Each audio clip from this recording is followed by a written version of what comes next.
할렐루야. 한 주간 평안했습니까? 자원 빈곤 국가인 우리나라는 원자재 수입 비율이 50%가 넘고 그 중에서도 에너지, 광물은 수입이 70%가 넘고 있고 석유는 100% 의존하고 있습니다. 그러니까 수입의 단가가 계속 올라가고 있습니다. 정말 이제는 바야흐로 듣고만 있었던 식량전쟁, 자원전쟁의 시대가 왔습니다. 중국이 우리나라에 대해서 큰 소리치는 이유가 뭡니까? 에너지, 그리고 비철금 금속은 거의 우리가 중국의 의존도가 높습니다.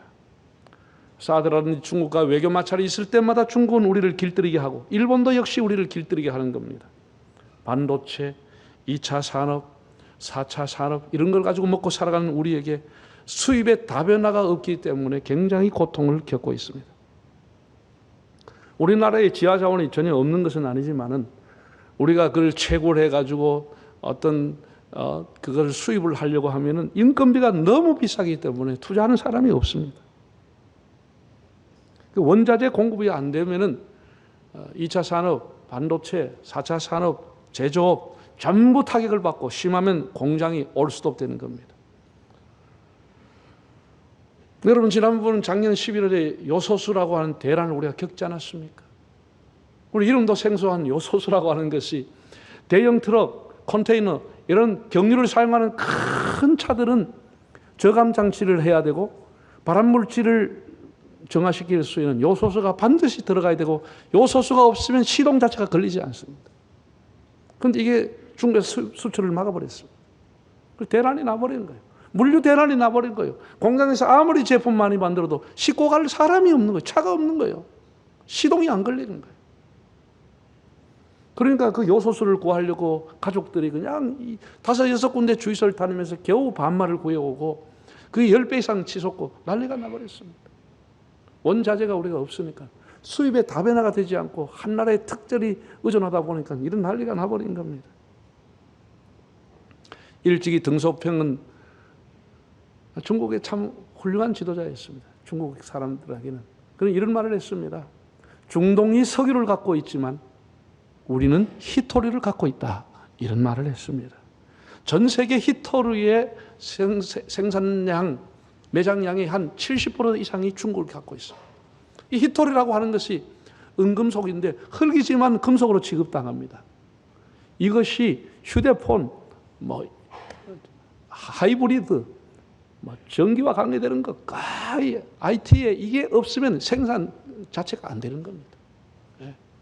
우리가 1차 전지 산업이라 그런 것은 다 이렇게 충전해서 방전하면 끝입니다.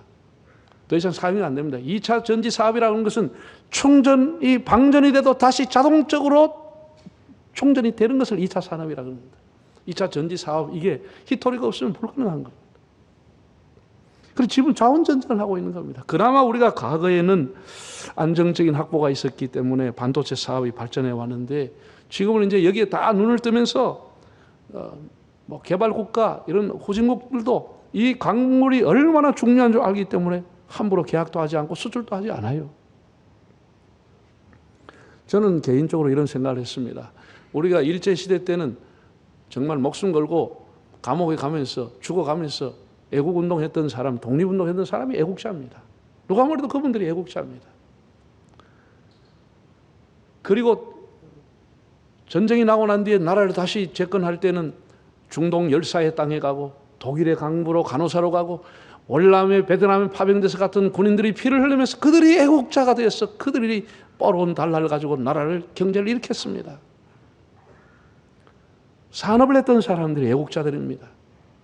그리고 제가 다녔던 1970년대, 80년대는 수많은 대학생과 민주인사들이 고난을 받고 그리고 핍박을 받으면서도 독재에 맞서서 민주화 운동을 했습니다. 그들이 애국자입니다. 시대에 따라서 어떻게 나라를 섬기느냐, 애국하느냐는 달랐습니다.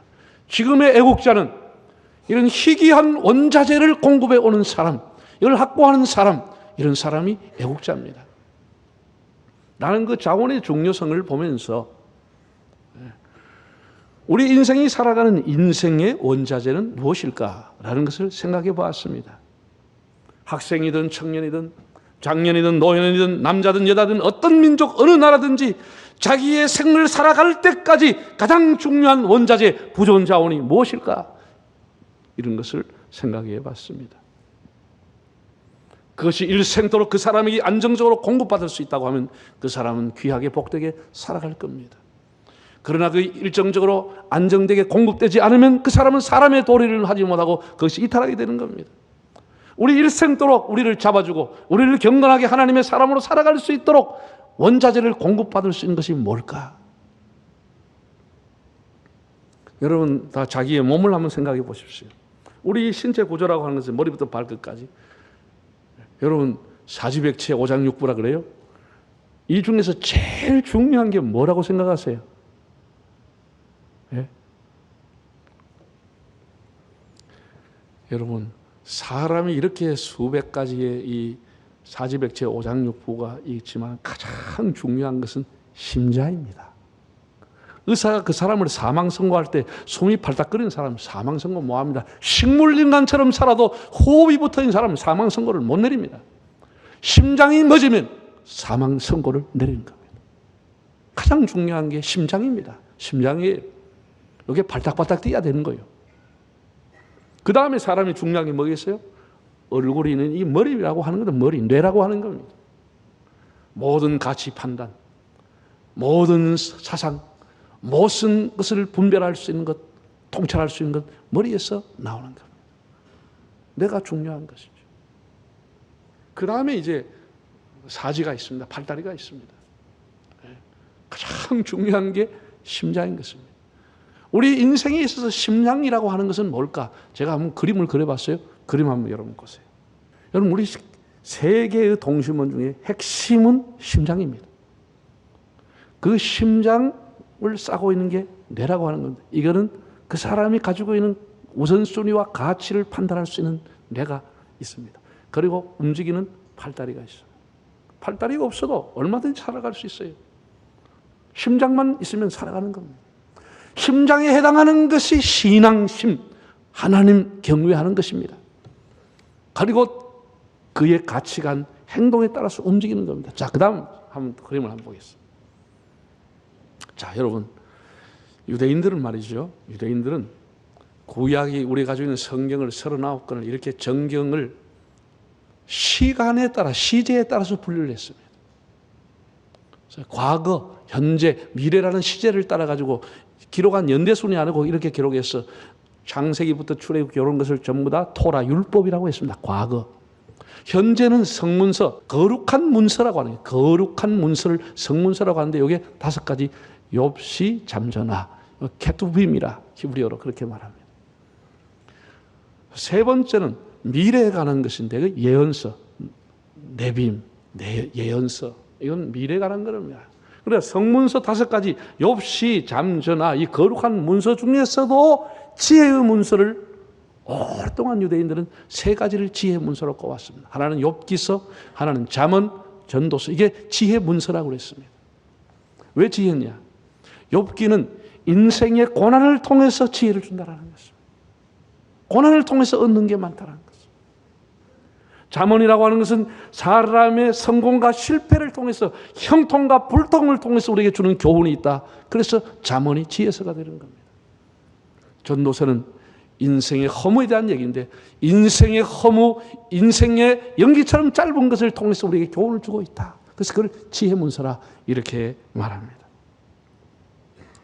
특별히 우리가 잠언이라고 하는 것에 대해서는 그게 뭐 복음이 있느냐, 그게 뭐 구원의 도가 있느냐 이렇게 비판하는 사람도 있지만 그렇지 않아요. 잠언은 매우 중요한 성경 중에 한 권입니다. 잠언은 제가 방금 3가지 동심원을 통해서 여러분을 보였던 것처럼 하나님을 경외하는 것이 핵심으로 되어 있습니다. 그게 하나님 경외라고 하는 중요한 기절이 15번 이상이 나오고 있습니다. 하나님을 경외하라. 그리고 하나님을 경외하는 것을 바탕으로 우리가 어떻게 사물을 판단할 것이냐, 무엇이 그 사람에게 행복을 주고 성공으로 형통한 길로 인도하느냐. 음녀를 따라가지 말아라. 술을 먹지 말아라. 사람 앞에 교만하지 말아라. 겸손이 존귀의 앞잡이다. 육선이 가득해도 다투는 것보다는 마른 떡 한 조각을 가지고 화목하는 가정이 더 행복한 것이다. 사람의 가치 판단에 대해서 가르쳐주고 있고 그리고 우리가 언행을 어떻게 해야 될지를 가르쳐 주기 때문에 세 가지 동심원에 대해서 전부 가르쳐 주는 것이 잠언이라고 하는 겁니다. 자, 그러면 잠언은 이제 뭐 좀 얘기를 길게 하고 싶은데 오늘 강의하는 때가 아니기 때문에 1장 1절을 한번 읽어 보겠습니다. 다윗의 아들 이스라엘 왕 솔로몬의 잠언이라. 자, 이 내용이 우리가 읽는 국어 문법은 이렇게 하지 않습니다. 어순이 이렇게 하지 않아요. 우리는 이스라엘 왕 다윗과 그 아들 솔로몬의 잠언이라 이렇게 해야 말이 맞는 거예요. 그렇죠? 다윗의 아들 이스라엘 왕 하면은 솔로몬은 이스라엘 왕이고 다윗은 아닌 것처럼 느껴지는 거죠. 그렇지 않아요?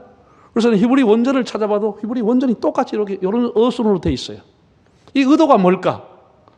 왜 이렇게 했을까? 이스라엘 왕 다윗과 솔로몬의 잠언이라 하지 않고 이런 어순을 선택했을까? 원래 나중에 설명을 드리겠습니다. 자, 잠언이라고 하는 게 한자로 보면 바늘 잠, 침을 논다, 침잠, 혹은 훈계할 잠이라 이렇게 부르고요. 영어로 말하면 프로버브라고 합니다. 프로는 앞에, 먼저, 미리 그런 뜻을 갖고 있고 버브, 말하다, 먼저 말한다, 미리 말해준다. 히브리어로 말하면 마샬, 은유, 직유 혹은 격언, 속담 이런 의미가 잠언입니다. 자, 여러분 보세요. 잠언이라는 게 쉽게 말하면 뭐냐? 우리가 무감각하게 살아갈 때 우리를 바늘처럼 찔러주는 말씀이다. 우리를 깨워주는 말씀이다. 우리가 허랑방탕하게 살아갈 때 우리를 옆에 와서 바늘처럼 찔러주는 말씀이 잠언이라는 것이죠. 정복을 찌르는 말씀, 그게 잠언이라는 것이죠. 촌천살인, 이 잠언입니다. 굉장히 중요하죠. 우리를 찔러주는 말씀. 우리 세상의 허랑방탕의 삶이 아둔한 우리 인간을 깨우쳐주고 찔러주는 것이 잠언이라고 하는 거예요. 그리고 프로버브, 미리 말해준다. 어떤 사태가 일어나기 전에 미리 경고해라. 미리 조심해라. 어떤 일들이 일어나기 전에 미리 이런 것을 조심하고 살아라. 그걸 가르쳐주는 것이 잠언이라고 하는 겁니다. 얼마나 귀중합니까? 그래서 아주 쉽게 비유를 통해서 우리에게 가르쳐 주었습니다. 지혜로운 여인과 어리석은 여인에 대한 비유, 교만한 자와 겸손한 자의 비유, 누구나 알 수 있는 그런 비유를 가지고 우리에게 가르쳐 주고 있습니다. 거기에 세 명의 호칭이 나왔어요. 다윗의 아들 이스라엘 왕 솔로몬의 잠언이라. 어순은 맞지 않아요. 왜 그렇게 했을까? 보세요, 여러분. 솔로몬이라고 하는 사람이 지혜의 사람이죠. 대단하죠. 그런데 이것은 솔로몬에게만 있었던 잠언은 아니고 역대 이스라엘의 위대한 지도자들 중에서 그들이 했던 잠언도 이게 포함되어 있다. 당연히 다윗의 것도 모세의 것도 포함이 되어 있는 것이다. 당연히 이스라엘의 진정한 왕이신 이스라엘의 하나님이 말씀하신 것도 이게 포함되어 있다. 그런 의미를 갖고 있습니다. 이스라엘의 진정한 왕은 하나님이십니다. 하나님의 말씀도 잠언으로 담겨 있다. 이것을 집대성한 사람이 솔로몬이다. 그런 의미를 갖고 있습니다. 그 잠언의 가장 핵심 요절이 뭘까요? 무엇이 가장 잠언의 중심일까요? 자, 다시 한번 화면을 볼까요? 잠언의 가장 핵심은 1장 7절과 9장 10절입니다. 1장 7절 읽어볼까요? 여호와를 경외하는 것이 지식의 근본이다. 9장 10절 여호와를 경외하는 것이 지혜의 근본이다. 자, 읽어보세요. 지식의 근본이다. 다트 레시트. 지식의 근본이다. 지혜의 근본이다. 호쿠마, 테일라. 근본인데 두 가지 단어를 사용했습니다. 레시트라고 하는 것은 모든 것의 출발점, 시작 이런 의미합니다. 모든 것의 출발, 시작, 레시트, 근본 이런 의미입니다. 테일라라고 하는 것도 역시 같은 의미를 갖고 있는데 시작, 첫째 이런 의미를 갖고 있습니다. 모든 시간과 공간과 질서의 첫째가 뭐냐? 그것이 바로 테일라라고 하는 거예요. 그게 레시트라고 하는 거예요. 여러분 보세요. 사람이 살아가는데 모든 인생의 기초가 뭐냐? 하나님을 경외하는 것이라는 거예요. 하나님 경외하는 것이라는 거예요. 여러분 가정생활의 가장 기초가 뭐냐? 우리가 사람 관계의 기초가 뭐냐라고 하는 거예요. 물질과의 관계에 있어서 늘 울고 불고 사는데 물질과의 관계의 가장 중심 기초가 뭐냐? 하나님을 경외하면서 시작한다는 것이죠. 모든 학문과 모든 예술가 모든 것의 출발점은 하나님을 경외하면서 시작한다는 것이에요. 이것이 지혜라고 하는 거예요. 이것이 지혜라고 하는 거예요. 예? 잠언이 31장으로 되어 있습니다. 한 달이 31일이니까 여러분과 여러분의 자녀들이 하루에 한 장을 읽게 되면은 지혜의 학교에 입학을 하게 되고 지혜의 수업을 하나님으로부터 솔로몬으로부터 받게 되는 겁니다. 지금의 시대는 어느 때보다도 변화의 속도가 빨라요. 세상의 흐름, 유행, 트렌드, 가치관 이게 엄청난 속도로 바뀌고 있습니다. 과거에는 아주 속도가 느렸어요. 그리고 부모님 말씀하면 예, 마음에 안 들어도 예. 공자의 말에 이런 말이 있어요. 부명소어시여든 부모님이 부르거든 식재구죽 토진이라 입에 이런 것을 뱉어내고 예라고 빨리 대답해야 된다 그랬습니다. 공자님이 했던 내 말은 아니고 공자님이 사람을 아버지가 부르면 입에 있는 것도 빨리 뱉어내고 예 하고 가서 엎드리라는 거예요. 식재구죽 토진이라 그랬어. 우리 사람이 선생님이 위에 상사가 선배가 연장자가 뭐라하면 그때는 마음에 안 들어도 예 했습니다. 지도 편달을 받았습니다. 그러나 이제 다 무너졌습니다. 여러분 그런 거 생각하면 괜히 속상하고 그렇게 생각하면 안 됩니다.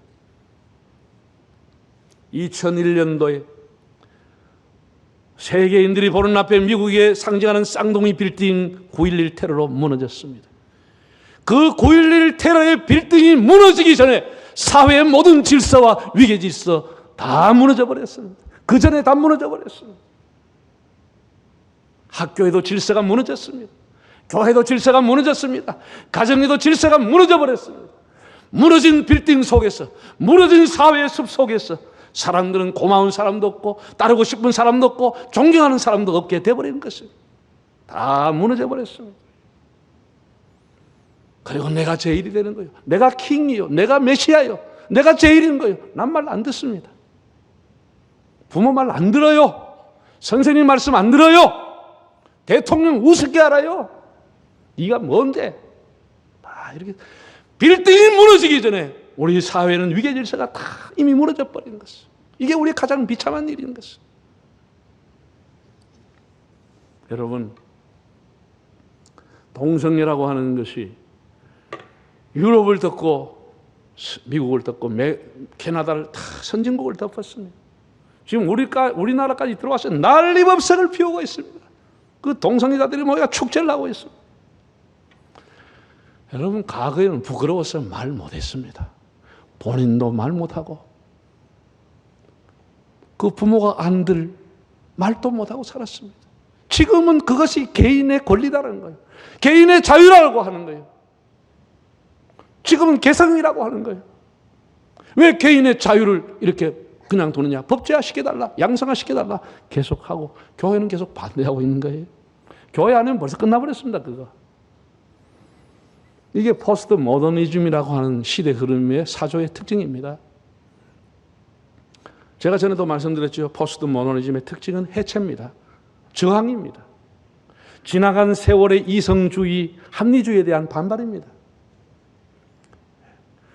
그때는 룰이 있고 원칙이 있고 질서가 있었습니다. 거기에 대한 반발입니다.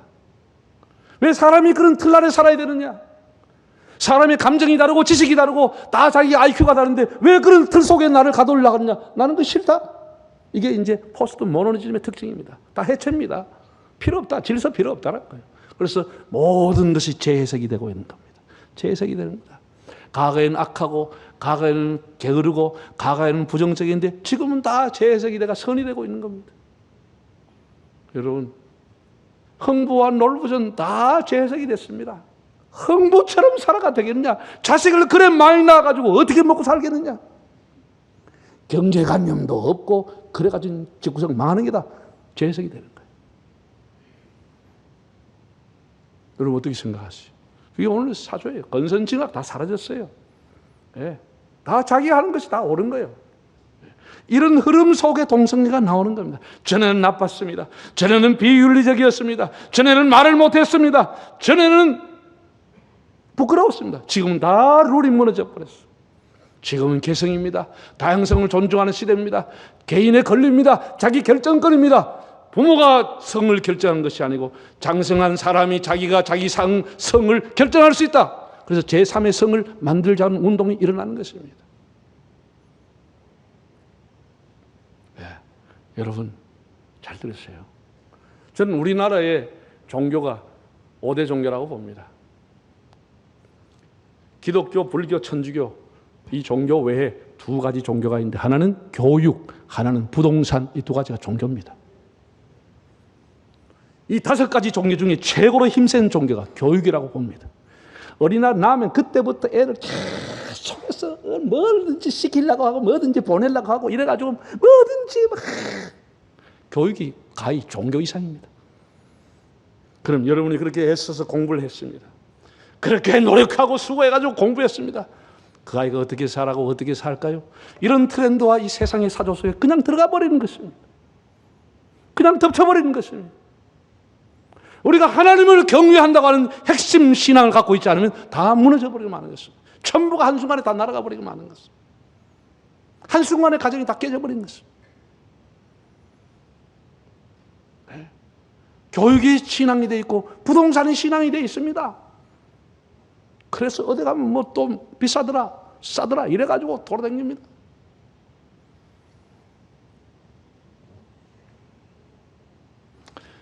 지금은 해석의 기준이 달라졌고 원칙과 질서가 사라졌고 자기가 하고 싶은 것을 하는 사사시대가 됐습니다. 자기 생각, 자기 주장, 자기 견해가 기준입니다. 다른 사람 말 듣지 않아요. 우리가 이런 원칙이 없는 시대일수록 가변적인 시대일수록 변하지 않는 하나님을 잡아야 하는 것입니다. 그렇지 않으면 세상 기류에 그냥 말려가 버리는 것입니다. 그냥 넘어가는 것. 여러분 하나님을 경외하는 그 바탕 위에 여러분이 공부하고 여러분이 자격증을 받고 여러분의 기술을 가지고 얼마든지 파생적으로 큰 열매를 맺을 수가 있는 것입니다. 우리 인생이라고 하는 삶을 건축하는 터는 하나님을 경외하는 것이 기초가 되어야 하는 것입니다. 내 삶을 평생도록 받쳐주고 안정되게 균형감 있게 잡아주는 원자재 공급이 뭐냐? 하나님을 경외하고 진리의 말씀 안에 살아가는 것입니다. 우리 인생의 원자재라고 하는 것을 따라합시다. 인생의 원자재는 하나님을 경외하는 것과 진리의 말씀이다. 할렐루야. 다 여러분 성경 한번 들어봐요. 성경 안 가온 사람은 휴대폰을 들기를 바랍니다. 주님 제게 말씀을 주심을 감사합니다. 내 인생의 원자재는 진리의 말씀입니다. 할렐루야. 우리가 예배가 소중하고 하나님 교회가 중요한 것이 이렇게 나왔어. 끊임없이 우리가 원자재를 공급받을 수 있다고 하는 것이 우리가 흔들렸던 삶을 다시 제자리에 돌리게 되는 것이에요. 그래서 하나님 말씀이 중요한 거고 하나님을 경외하고 살아간다는 것이 이렇게 복된 것이에요. 시편 115편 한번 보실까요? 여호와를 경외하는 자들아 너희는 여호와를 의지하여라. 그는 너의 도움이시요 너의 방패시로다. 여호와께서 우리를 생각하사 복을 주시되 이스라엘 집에도 복을 주시고 아론의 집에도 복을 주시며 높은 사람이나 낮은 사람을 막론하고 여호와를 경외하는 자들에게 뭘 주세요? 전부가 하나님이 복을 주신다는 거예요. 하나님 생각해서 복을 주고 복을 주고 복을 주고 복을 주고 복을 주는데 높은 사람이나 낮은 사람이나 여호와를 경외하는 자에게 복을 주시리로다. 우리 평생을 살아가는 게 결코 쉽지 않습니다. 수많은 고난과 역경이 있고 물론 인생의 기쁨도 있겠지만 그 기쁨은 잠시 슬픔이 또 찾아오는 것입니다. 고난이 찾아오는 것입니다.